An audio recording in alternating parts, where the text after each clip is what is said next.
अध्याय 18 महाकाल का आह्वान और अदृश्य युद्ध नीति। प्रहलाद के मानस पटल पर इमेज में अंकित वह मार्मिक दृश्य किसी जलते हुए अंगारे की तरह स्थिर था, जिसमें वर्णन था कि कैसे शवों के ढेर पहाड़ों की ऊंचाई को छू रहे थे।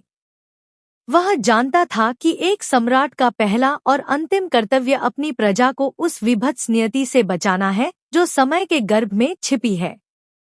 उसे बार बार वह बोध हो रहा था कि पिछले जन्म की उसकी सबसे बड़ी हार केवल सैन्य बल की कमी नहीं थी, बल्कि वह मानसिक और आध्यात्मिक तैयारी की कमी थी जिसे वह 10 वर्षों के भटकाव और विलासिता में खो चुका था।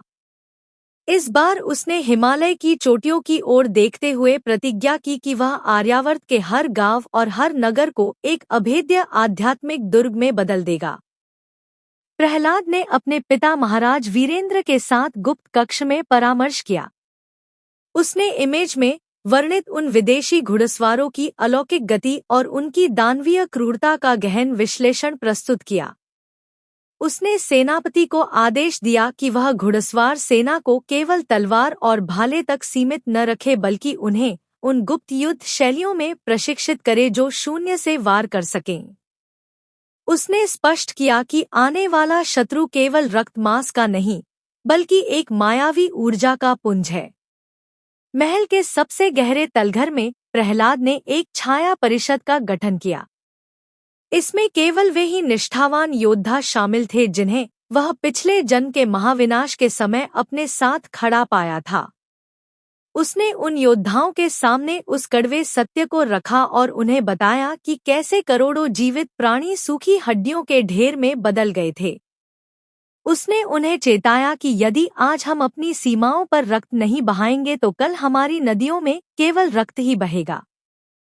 प्रहलाद की साधना अब पराकाष्ठा पर पहुंच चुकी थी। उसने अपने शरीर के भीतर की उस मूल ऊर्जा को पूरी तरह सक्रिय कर लिया था जो उसे पूर्वजों के आशीर्वाद और पिछले जन्म के बलिदान से मिली थी। जब वह ध्यान की मुद्रा में बैठता तो उसे अंतरिक्ष के उन सुदूर और अंधेरे कोनों की हलचल स्पष्ट सुनाई देती जहां वे बर्बर शक्तियां धीरे धीरे अपनी सेना एकत्रित कर रही थी। इमेज के उन मर्मस्पर्शी शब्दों ने उसे निरंतर प्रेरित किया कि सफलता केवल वीरता से नहीं, बल्कि समय से पहले जागने से मिलेगी। उसने राजकोष का उपयोग